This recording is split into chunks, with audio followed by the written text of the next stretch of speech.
Google, AI and marketing, we are well and truly in that territory, guys. So I thought I'd share a resource that's totally free, which might help you with your marketing using AI tools that Google is producing, and therefore they should work for us, hopefully. So this applies to all images. It's vision learning.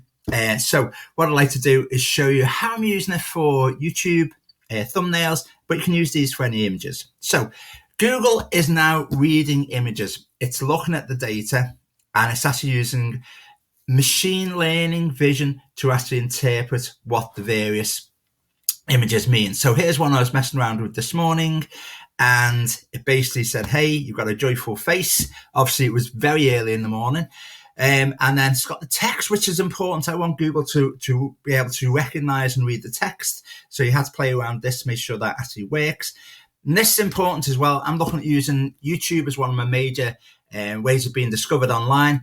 So this is saying, hey, it's all okay. Apart from this one spoof, it's possibly a spoof. So that's no good. So I moved on to another version of this. After a couple of iterations, came up with this. Thought, oh, quite like that.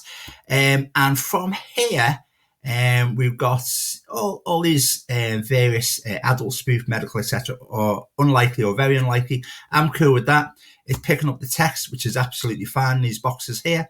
And the faces, it's saying it's joyful again. So the reason why I wanted the face and the images for Google to appear joyful and constructive is because Google is more likely to share stuff that people are going to enjoy and find useful.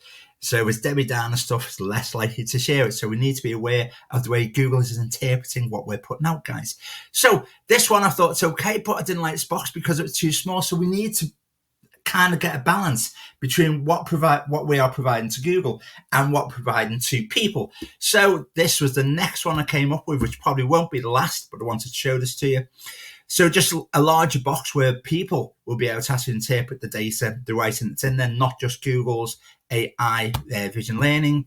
So we've got joy again. The text is picking up all the text, which is absolutely fine. Safe search. It's saying spoof was unlikely now, racy unlikely. So we'll tweak it a little bit, guys. But as I say, the link to this particular site is in the description below. Any questions, give me a shout, and hope you have a great day. Take it easy. Bye-bye, guys.